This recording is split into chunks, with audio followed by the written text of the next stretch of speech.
పెళ్ళైతే జరిగింది, కానీ ఆ ఇంట్లో ఆ వాతావరణం ఏమాత్రం లేదు. రాజ్ ప్రవర్తన అందరినీ ఆశ్చర్యానికి గురిచేస్తుంది, ముఖ్యంగా శారదకు. బహుశా తను ప్రేమించిన అమ్మాయిని మర్చిపోయి ఇందుని స్వీకరించడానికి రాజ్కు కొంత సమయం పడుతుంది. వాడిని అప్పుడే ఇబ్బంది పెట్టడం కూడా న్యాయం కాదు అనుకుంటుంది శారద. అయినా రాజ్తో, రాజ్, ఏంటి నువ్వు చేస్తున్న పని? నువ్వు ఎంతో బాధలో ఉన్నావని నేను ఊహించగలను. నాకు నీ మనసు అర్థమవుతోంది. కానీ దీనికి శిక్ష ఇందుకు వేయడం మాత్రం ఏమాత్రం న్యాయం కాదు. తను అమాయకురాలు. నీ మీదే తన ప్రాణం పెట్టుకుని బతుకుతోంది. పెళ్ళి ఎలాగూ చేసుకున్నావు. అటువంటప్పుడు తనని బాధ పెట్టడం ఎందుకు? నువ్వు వెంటనే తనని స్వీకరించలేకపోవచ్చు, కానీ కనీసం బాధ పెట్టకుండా ఉండడానికి ప్రయత్నించు. ఇలా తనను ఏడిపిస్తే నీకేమొస్తుంది? అయినా ఆ మాత్రం తనను సహించలేని వాడివి ఎందుకు పెళ్లి చేసుకున్నావు? నేను అడగకుండా ఉండలేకపోతున్నాను.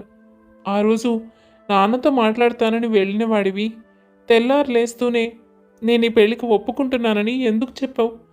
నువ్వు నాన్నతో ఎందుకు మాట్లాడలేదు రాజ్? అమ్మా, నన్నే ప్రశ్నలు అడగొద్దు. నీకు చెప్పడానికి నా దగ్గర సమాధానం ఏమీ లేదు. పెళ్లి చేసుకున్నాను అంతే. అయినా ఇందుని స్వీకరించడం నా వల్ల కావడం లేదు. తనని తప్పు పట్టట్లేదు. ఇందులో ఇందు తప్పేం లేదని నాకు కూడా తెలుసు, కానీ తప్పడం లేదు. అయినా మీ కోరిక మేరకు పెళ్లి చేసుకున్నానుగా. నీతో మాట్లాడినప్పుడు కూడా నువ్వేం చెప్పావు? తప్పకపోతే నీ ప్రేమని వదులుకో, ఇందుకు అన్నీరు కారిస్తే మాత్రం నేను సహించను అని చెప్పావు. అంతేగా? అప్పుడే నాకు అర్థమైపోయింది. ఇక అంతకు ముందే పెళ్లి చేసుకోవడం తప్ప వేరే అవకాశం లేదు అని చెప్పిన నాన్న మాత్రం ఏం చెప్తాడు? ఖచ్చితంగా పెళ్లి చేసుకుని తీరాలి అని చెప్తారు. నాన్నతో మాట్లాడినా అంతకంటే ప్రయోజనం ఉంటుందని నాకు అనిపించలేదు. అయినా నా జీవితానికి సంబంధించిన నిర్ణయం నేను ఇష్టపడినా ఇష్టపడకపోయినా తీసేసుకున్నాను. పని కూడా జరిగిపోయింది. ఇంకా దీని గురించి మాట్లాడి ప్రయోజనం లేదు. ఇక నన్ను ప్రశ్నించొద్దమ్మా. నీకు సంబంధం లేని విషయంలో నువ్వు దూరకపోవడమే మంచిది. ఇలా అంటున్నానని బాధపడకు, కానీ ఇకపై ఈ విషయం గురించి నా దగ్గర ప్రస్తావించొద్దు. ఎందుకంటే ప్రతిసారి సమాధానం చెప్పడానికి నాకు ఓపిక ఉండకపోవచ్చు. నా జీవితంలో జరిగిందేదో జరిగిపోయింది. నన్ను ప్రతిసారి ప్రశ్నలు వేసి ఇబ్బంది పెట్టొద్దు. నీకు వీలైతే ఇందుకి నాకు దూరంగా ఉండమని చెప్పు, అంతే. నువ్వేం మాట్లాడుతున్నావో నీకు అర్థమవుతోందా? దాన్ని దూరంగా ఉంచాలి అనుకునేవాడివి పెళ్ళెందుకు చేసుకున్నావు? అసలు ఏ మొహం పెట్టుకుని దాంతో నేను ఆ మాట చెప్పాలరా? పాపం పిచ్చి పిల్ల. నువ్వు తనను అర్థం చేసుకుంటావని, మారి తనకు తోడుగా ఉంటావని ఆశిస్తోంది. అది నీకు దూరంగా ఉండాలి అని చెప్తే ఇప్పుడే చచ్చిపోతుంది. చూడరాజ్, నేను నీ బాధనైతే అర్థం చేసుకోగలను, కానీ నువ్వు కోపం చూపిస్తున్నావు. అదే నాకు అర్థం కావడం లేదు. నేను ఇందుకు ఏమని నచ్చ చెప్పాలి? నువ్వు మరొక అమ్మాయిని ప్రేమించావనా? అందుకనే తనను ఒప్పుకోలేకపోతున్నావనా? అప్పుడు ఇందు చూసే చూపుకి, తను అడిగే ప్రశ్నలకి దేనికి నా దగ్గర సమాధానం ఉండదు. వీలైనంత తొందరగా నువ్వే నీ మనసు మార్చుకుని ఆ అమ్మాయికి మంచి జీవితం ఇవ్వడానికి నిన్ను నువ్వు సిద్ధం చేసుకో. అంతవరకు నేను దానికి ధైర్యం చెప్తూ ఉంటాను, అంతే. అంతేకాని ఇలా వంకర టింకర మాటలు మాట్లాడితే మాత్రం చూస్తూ ఊరుకోను. అలా శారద గట్టిగానే రాజ్తో మాట్లాడి అక్కడి నుంచి వెళ్ళిపోతుంది. కానీ రాజ్ ఏదో ఆలోచనలో పడతాడు. తను చాలా బాధగా ఉన్నాడు. తన మనసులో ఎన్నో రకాల ఆలోచనలు తిరుగుతున్నాయి. వాటిన్నింటినీ మనసులోనే అణగదొక్కుని మౌనంగా తల్లి అన్న మాటలన్నీ భరించి తనలో తానే బాధపడుతున్నాడు. ఇందు రాజ్తో మాట్లాడాలని, తన మనసులో ఏముందో తెలుసుకోవాలని తన ప్రయత్నాలు చేస్తూనే ఉంది. రాజ్ ఇందుని పూర్తిగా ఒప్పుకోను లేక, అలాగని దూరము పెట్టలేక రాజ్ కూడా చాలా అవస్థపడుతున్నాడు. ఒకరోజు రాజ్ ఆఫీస్ ఫైల్స్ చూస్తూ ఉండగా ఇందు కాఫీ తీసుకొస్తుంది. రాజ్ తన వైపు చాలా కోపంగా చూస్తాడు. ఇవన్నీ చేసి నా మనసు గెలవాలని చూడకు ఇందు. నేను నీ మొహం చుట్టానికి కూడా ఇష్టపడడం లేదు. నీకు ఆ విషయం అర్థం కావట్లేదా? ఎందుకు ప్రతిసారి నా దగ్గరకు వచ్చి నన్ను ఇలా ఇబ్బంది పెడతావు?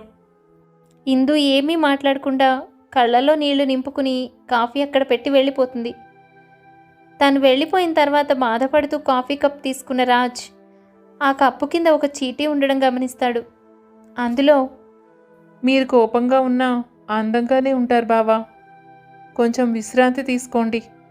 మిమ్మల్ని చూస్తుంటే అలసిపోయి వచ్చినట్టున్నారు అని రాసి ఉంటుంది. అది ఇందు రాసింది. అది చూసిన రాజ్ చాలా బాధపడతాడు. ఇంత మంచి అమ్మాయిని బాధ పెడుతున్నందుకు రాజ్ తనని తానే అసహ్యించుకుంటాడు. ఈ విధంగా ఇందు రాజ్ మనసును గెలుచుకోవడం కోసం తన ప్రయత్నాలు తాను చేస్తూనే ఉంటుంది.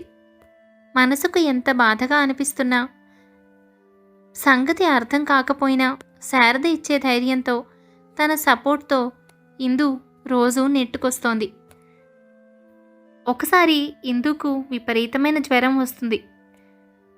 అప్పుడు రాజ్ తన పనులన్నీ పక్కన పెట్టి ఇందుకు సేవలు చేయడం మొదలు పెడతాడు. తనకు సమయానికి మందులు వేయడం, తన దగ్గరే ఉండి ఎప్పటికప్పుడు జ్వరం చూస్తూ, జ్యూస్ ఇస్తూ, మందులు వేస్తూ, తెల్లవార్లు తనతో పాటు ఉండి ఇందును చాలా జాగ్రత్తగా చూసుకుంటాడు రాజ్. పగలు రాత్రి ఇందు దగ్గరే ఉండి కన్ను ఆర్పకుండా తను కోలుకునేదాకా మనిషి మనిషిలా ఉండడు. ఇదంతా గమనిస్తుంది శారద. నెమ్మది నెమ్మదిగా రాజ్లో మార్పు మొదలైంది అనుకుంటుంది. కానీ ఇన్ని చేస్తున్న రాజ్ ఇందుతో ఒక్క మాట కూడా మాట్లాడ్డు. తను మెలకుగా లేని సమయంలో, విపరీతమైన జ్వరం ఉండి తను ఏమాత్రం స్పృహ లేకుండా ఉన్న సమయంలో మాత్రమే తన దగ్గరకు వెళ్ళి అన్ని సేవలు చేస్తూ ఉంటాడు. కానీ ఎంత ప్రయత్నించినా ఇందుకు జ్వరం తగ్గలేదు. తనను హాస్పిటల్కి తీసుకువెళ్లాల్సి వస్తుంది. అప్పుడు మాత్రం రాజ్ తనను ఏమీ పట్టించుకోడు. ఇంట్లో ఉండగా ఇన్ని సేవలు చేసి దగ్గరుండి చూసుకున్నవాడు జ్వరం తగ్గక ఆసుపత్రికి వెళ్లాల్సి వస్తే మాత్రం నాకు ఏమీ సంబంధం లేదన్నట్టు తన పని తాను చేసుకుంటూ ఉంటాడు. శారదకు రాజ్ ఏమాత్రం అర్థం కావడం లేదు. శారదే ఇందును హాస్పిటల్కి తీసుకువెళుతుంది. అక్కడ జాయిన్ చేస్తుంది. ఆ ఆసుపత్రి డాక్టర్ రవి. రవి, ఇందాక అడ్మిట్ చేశారే ఇందు, ఎలా ఉంది? తనకు విపరీతమైన జ్వరం 4-5 రోజుల నుంచి.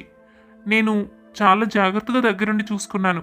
తగ్గినట్టే తగ్గి మళ్ళీ మళ్ళీ వస్తోంది. ఇదేదో వైరల్ ఫీవర్లా ఉంది. తనకు ఎలా ఉందో కనుక్కుందామని వచ్చాను. ఒక్క మాట, నేను వచ్చినట్టు ఆ అమ్మకి ఇందుకి తెలియనివ్వద్దు. ఇది చాలా ఇంపార్టెంట్. ఇంటి దగ్గర నేను వాళ్ళు హాస్పిటల్కి రమ్మని అడిగితే రానని చెప్పాను. నాకు సంబంధం లేదని చెప్పాను.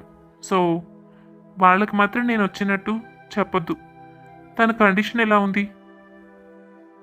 పర్వాలేదు రాజ్, నేను ఇప్పుడే ఎగ్జామిన్ చేసి వచ్చాను. తను ఓకే. కొన్ని టెస్టులు రాసాం. వాటి రిపోర్ట్స్ వచ్చిన తర్వాత దాన్ని బట్టి మెడిసిన్ ఇస్తాను. కాకపోతే ఇది వైరల్ ఫీవర్ అయినప్పటికీ తను మానసికంగా చాలా వీక్గా ఉంది.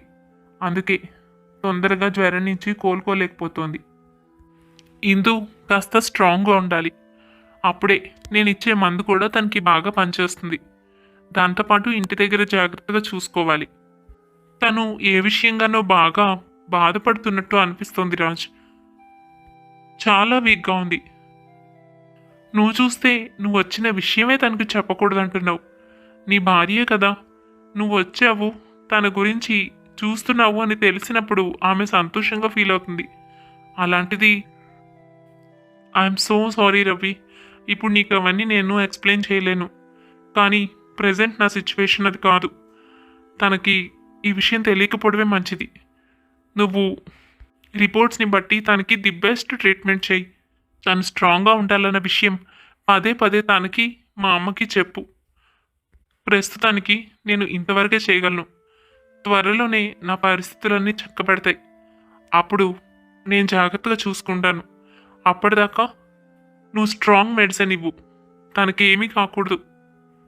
అలా రాజ్ తన స్నేహితుడైన రవితో చెప్పి దూరం నుంచే ఇందుని ఎవరికీ తెలియకుండా చూసి మళ్ళీ వెళ్ళిపోతాడు. శారద ఇలాంటి పరిస్థితుల్లో కూడా కొడుకు ఇందుని చూడటానికి కానీ తనను దగ్గరుండి హాస్పిటల్కి తీసుకురావడానికి కానీ రాలేదని, ఇంట్లోనే ఖాళీగా కూర్చున్నాడే తప్ప పట్టించుకోలేదని చాలా కోపం వస్తుంది శారదకు. ఈ విషయమై ఇందు ఎంత బాధపడుతూ ఉంటుందో శారద ఊహించగలదు. దాంతోపాటు డాక్టర్ రవి చెప్పిన మాటలు శారదను మరింత కలిచివేశాయి. ఇలాగే ఉంటే ఇందు ఏ మందులకి రెస్పాండ్ అవ్వలేదని, దానివల్ల తన ప్రాణానికి ప్రమాదం రావచ్చని, ప్రస్తుతానికైతే ఏ ఇబ్బంది లేదని చెప్తాడు రవి. కానీ రాజ్ మారకపోతే ఇందు ఇలాగే ఉండిపోతుంది. ఈరోజు ప్రమాదం తప్పినా మళ్ళీ తను ఇలాంటి పరిస్థితికి రావడం తప్పదు. మందులు తీసుకొని ఇంటికి వచ్చిన తర్వాత నీ భార్యని హాస్పిటల్కి తీసుకువెళ్ళి ట్రీట్మెంట్ చేయించుకొచ్చాను. టెస్టులు చేసి డాక్టర్ ఏం చెప్పాడో, తన గురించి ఏమన్నాడో నీకు తెలుసా? అడగాలని కూడా అనిపించడం లేదా నీకు? అనిపించేవాడినైతే నీతో పాటే వచ్చేవాడిని కదమ్మా. ఏదో ఇంట్లో 1-2 సార్లు మందులేసి జ్యూస్ ఇచ్చినందుకే నేను మారిపోయాను అనుకుంటే నేనేం చేయను? ప్రస్తుతం నేను అవేవి పట్టించుకునే పరిస్థితిలో లేను. నువ్వు చూపించావుగా, నువ్వు చూసుకుంటావు. నాకు తెలియాల్సిన పనేముంది? చాలా తెలివిగా మాట్లాడుతున్నావు రాజ్. నా కొడుకు గురించి నాకు ఏమీ తెలీదని ఈరోజు నాకు అర్థమవుతోంది. నువ్వు ఇంత కఠినాత్ముడవని నేను ఊహించలేదు. నీ భార్య గురించి నీకు తెలియాల్సిన అవసరం లేదంటావేంటి? నువ్వేం మాట్లాడుతున్నావో నీకైనా అర్థమవుతుందా? నువ్వు నీ ప్రేమ సంగతి చెప్పినప్పుడు నేను కూడా నీకే వంత పాడాను. నీ మనసు కష్టపెట్టకూడదనే అనుకున్నాను. అదే విషయం నాన్నకు కూడా నువ్వు చెప్పి ఒప్పిస్తావని ఆశించాను. అలా కాకుండా నువ్వు ఇందుని పెళ్లి చేసుకోవడానికి మనస్ఫూర్తిగా ఒప్పుకుంటున్నాను అని చెప్పావు. అక్కడికి నేను అదే విషయం నాన్నని కూడా అడిగాను. త్వరలో వాడే సర్దుకుంటాడని, ప్రేమించిన అమ్మాయిని మర్చిపోయి ఇందుతో నువ్వు జీవితం గడుపుతావని నాన్న అన్నారు. సరే, ఇందుకి నువ్వు దక్కకపోతే అది ఏమైపోతుందో అన్న భయంతో నేను కూడా పరిస్థితులు చక్కపడతాయని ఎదురు చూస్తూ వచ్చాను. కానీ ఇవాళ డాక్టర్ ఏం చెప్పాడో తెలుసా రాజ్? ఇందు చాలా వీక్గా ఉందని, కనీసం ట్రీట్మెంట్కి కూడా తను సరిగ్గా రెస్పాండ్ అవ్వట్లేదని, మానసికంగా కుంగిపోయిందని. నువ్వు ఇలాగే ఇంకొంతకాలం ఉంటే ఇందు దక్కుతుందో లేదో కూడా తెలీదు. నువ్వేం చేద్దాం అనుకుంటున్నావు ఇందుని? నేను నీకు మొదట్లోనే చెప్పాను, నువ్వు స్వీకరించకపోయినా పర్వాలేదు, బాధ పెట్టొద్దని. కానీ నువ్వు ఇంటెన్షనల్గా ఇందుని బాధ పెడుతున్నావు. తన శక్తి మొత్తాన్ని కూడా తీసుకుని ఆ పిచ్చిది రోజు గడపడానికి ప్రయత్నిస్తోంది. ఇంకా నువ్వు ఇంకెన్నాళ్ళు దాన్ని బాధ పెడతావు? ఇప్పటికీ మీ పెళ్ళై 6 నెలలు కావస్తోంది. పెళ్లి కాకముందు చెంగు చెంగుమంటూ నవ్వుతూ సరదాగా తిరిగే పిల్ల. ఇప్పుడు దాన్ని చూస్తుంటే నా గుండె తరుక్కుపోతోంది. నువ్వు మనిషివేనా? అసలు నువ్వు నా కొడుకువేనా? అమ్మా, అసలు నీకు సంబంధం లేని విషయంలో ఏమీ మాట్లాడొద్దని నేను ఇంతకు ముందే నీకు చెప్పాను. మా ఇద్దరి మధ్య ఉన్న విషయం నువ్వెందుకు అడుగుతున్నావు? తను వీక్గా ఉంటే అది తన ప్రాబ్లం. నువ్వు తనకే చెప్పు, వీక్గా ఉండొద్దని, నా గురించి ఆలోచించొద్దని, తన జీవితంలో తను ఎంత స్ట్రాంగ్గా బతకాలో నేర్చుకోమని. నువ్వు నాతో గొడవపడి నాకు చెప్పి ఏ ప్రయోజనం లేదు. లేదు, ఈరోజు నువ్వు నాకు అసలు విషయం చెప్పి తీరాలి. నువ్వెందుకు ఇందుని పెళ్లి చేసుకున్నావు? ఇలా దాన్ని బాధపెట్టి నువ్వేం సాధించాలనుకుంటున్నావు? నా కొడుకు ఇంత దుర్మార్గంగా ఎప్పుడు మారిపోయాడు? జరిగిందేంటో చెప్పు రాజ్. నువ్వు అసలు ఇందుని ఎందుకు పెళ్లి చేసుకున్నావు? దాన్ని ఎందుకు ఇలా హింసిస్తున్నావు? నాన్న, నిన్ను నేను రిక్వెస్ట్ చేస్తున్నాను. నువ్వు ప్రేమగా మాట్లాడి దగ్గర కూర్చుని దానికి భరోసా ఇస్తే 2 రోజుల్లో లేచి కూర్చుంటుంది. ఏ జ్వరము దాన్నేమి చేయలేదు. దాన్ని అలా చూస్తుంటే నీకు బాధ కలగడం లేదా? అదేం పాపం చేసిందిరా? ఇది చూడడం కోసమేనా దాన్ని ఇంత అల్లారు ముద్దుగా పెంచి పెద్ద చేసింది? నానా, నీ మనసులో ఏముందో చెప్పు. దీనికి ఒక పరిష్కారం ఆలోచిద్దాం. జరిగిందేదో జరిగిపోయింది. ఇప్పుడు కూడా నేను నిన్ను బాధ పెట్టాలని ఇవన్నీ అడగడం లేదు. ఇందు నీలా చూడలేకపోతున్నానరా. నా మీదొట్టు, నిజం చెప్పు రాజ్.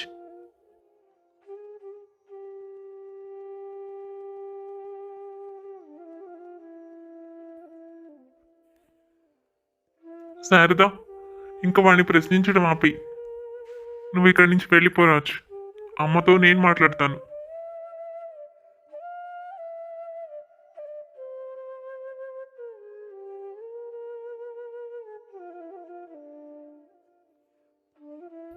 ఏమంటున్నారు? ఇది వాడు సమాధానం చెప్పాల్సిన ప్రశ్న. చెప్పానుగా డాక్టర్ ఇందు గురించి ఏం చెప్పాడో. అవన్నీ తెలిసి కూడా ఇప్పుడు కూడా వాడిని అడగద్దంటారా? వాడు నిజం చెప్పి తీరాలి. ఇంతకాలం నేను చాలా ఓపిక పట్టాను. ఇప్పుడు ఆమె ప్రాణాల మీదకే వచ్చిన తర్వాత నేను ఊరికే చూస్తూ ఉండను. వాడిని నిజం చెప్పనివ్వండి. ఎందుకు వెళ్ళిపోమన్నారు? వాడు ఎందుకు ఈ పని చేస్తున్నాడో నాకు ఈరోజే తెలియాలి. అనుకుంటే వాడు మనసు మార్చుకోవచ్చు. పెళ్లి చేసుకోవడానికి సిద్ధపడ్డవాడు హిందూని అంగీకరించడానికి సిద్ధపడే పెళ్లి చేసుకుని ఉండాల్సింది. ఇది చాలా అన్యాయం. మీరు వాడిని గట్టిగా అడగాల్సింది పోయి పంపించేస్తున్నారు. మీరే వాడిని నిలదీసి అడగండి. వాడు హిందూని అకస్మాత్తుగా పెళ్లి చేసుకోవడానికి ఎందుకు ఒప్పుకున్నాడో. వాణ్ణి అడగాల్సిన పని లేదు, నాకు తెలుసు. మీకేం తెలుసు? వాడు ఇందుని ఎందుకు పెళ్లి చేసుకున్నాడో నాకు తెలుసు. ఎందుకు? ఆస్తి కోసం. ఏం మాట్లాడుతున్నారు? ఆలోచించు శారదా. ఈ ఆస్తి మొత్తం అంటే సుమారు 500 కోట్లు ఇందు పేరున ఉంది. అది మేజర్ అయిన తర్వాత అదంతా దాని పేరు మీదకి లీగల్గా ట్రాన్స్ఫర్ అవుతుంది. ఇప్పటిదాకా దానికి నేను గార్డియన్గా ఉన్నాను, అవునా? ఇంకా కొద్ది రోజుల్లో ఆస్తంతా దాని పేరు మీదకి, దాని భర్తగా దాని మీద సర్వ హక్కులు రాజ్ పేరు మీదకి ట్రాన్స్ఫర్ అవుతున్నాయి. ఈ రోజు కోసమే మేము ఎదురు చూస్తున్నాం. అందుకే ఇందుని పెళ్లి చేసుకున్నాడు రాజ్. అర్థమవుతుందా నీకు? ఇన్ని కోట్ల ఆస్తి ఎవరికో బయట వ్యక్తులకి చూస్తూ చూస్తూ ఎలా అప్పచెప్తాము? వాడిష్టం లేదని మరొకరిని ప్రేమించానని చెబితే అలా తేలిగ్గా వదిలేస్తాననుకున్నావా? మరొకరికి ఎవరికో ఇచ్చి పెళ్లి చేస్తే ఇది మొత్తం మన చేతిలో చిల్లి గవ్వ కూడా మిగలకుండా వెళ్ళిపోతుంది. అందుకోసమా ఇంతకాలం దాన్ని అంత అల్లారు ముద్దుగా పెంచి పెద్ద చేసింది. శారద గొంతు పెగలడం లేదు. అతి కష్టం మీద ఆస్తి కోసం ఇందుని పెంచి పెద్ద చేశారా? మీరు అక్క కూతురన్న ప్రేమ దానిపై చూపించలేదా? ఆస్తి కోసమే దాన్ని చేరదీశారా? తల్లిదండ్రులు చనిపోయారని అల్లారు ముద్దుగా తీసుకొచ్చి నా చేతుల్లో పెట్టారు ఆ పిల్లని. అదంతా నాటకమేనా? అవును, అదంతా నాటకమే. నేను దాని వెనుక ఉన్న ఆస్తిని, భోగభాగ్యాలను చూసి అనాథగా మిగిలిపోయిన దాన్ని మన ఇంటికి తీసుకువచ్చాను. ఇంతకాలం గార్డియన్గా ఉంటున్నా దీని మొత్తాన్ని అనుభవిస్తూ హాయిగా కాలం గడిపేశాను. మరి రేపు పొద్దున అది ఎవరినో పెళ్లి చేసుకుని వెళ్ళిపోతే మనం ఏం చేయాలి? రోడ్డున పడి అడుగు తినాలి. ఆ పరిస్థితి రాకూడదనే నేను ఈ విషయాలన్నీ తెలుసుకునే వాళ్ళ బాబాయిలు ఉన్నాకడ నేను పెంచుతానని మా అక్కకు మాట ఇచ్చానని చెప్పి మరీ తీసుకువచ్చాను.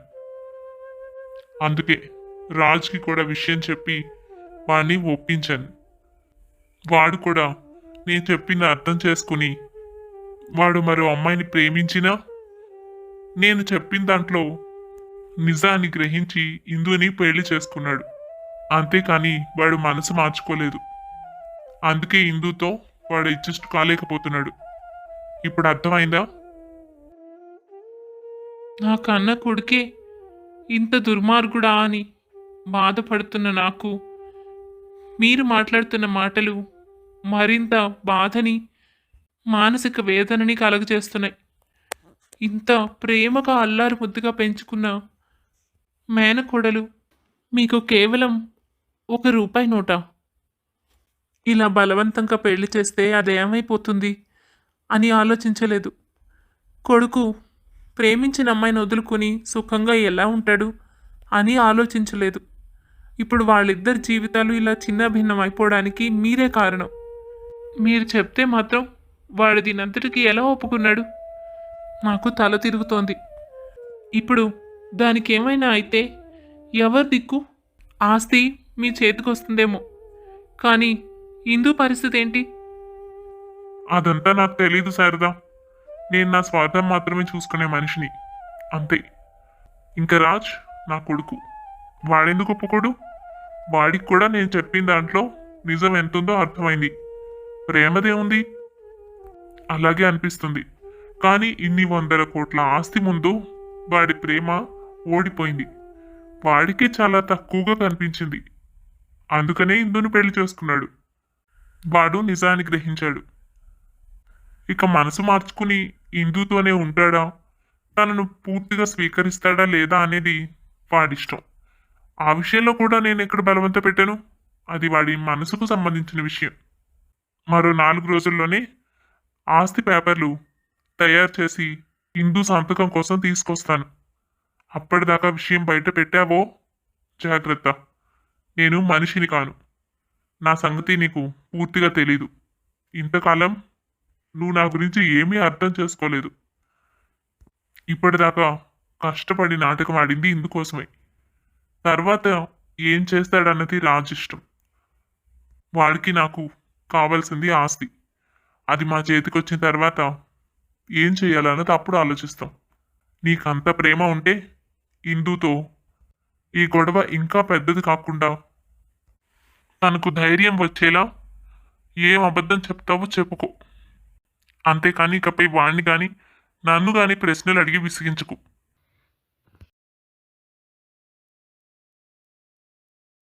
చలపతి మాటలతో శారదకు భూమి కంపించినంత పనయింది. తనకు ఊహకందని ఎన్నో విషయాలు తన చుట్టూ జరుగుతున్నాయన్న విషయం అర్థమైంది. ఇప్పుడు ఇందుని కాపాడుకోవడం ఎలా? ఈ సంగతి తెలిస్తే ఇందు ఏమైపోతుంది? ఇప్పటికే రాజ్ తనను ప్రేమించడం లేదని, మనిషిగా కూడా చూడడం లేదని ఎంతో బాధపడుతోంది. అలాంటిది తనను మోసం చేస్తున్నాడని, డబ్బు కోసం పెళ్లి చేసుకున్నాడని, తను ఎంతో ప్రేమగా నమ్మకంగా ఉన్న మేనమామ తన ఆస్తి కోసమే చేరదీశాడని తెలిస్తే ఇందు ఏమైపోతుంది? ఇందు దక్కదు, తన ప్రాణాలే పోతాయి. రాజ్ ఇలా చేస్తాడని ఎప్పుడూ అనుకోలేదు. నా కొడుకేనా ఇంత కఠినంగా ప్రవర్తిస్తున్నది? నా పెంపకంలో ఎక్కడ లోపం ఉంది?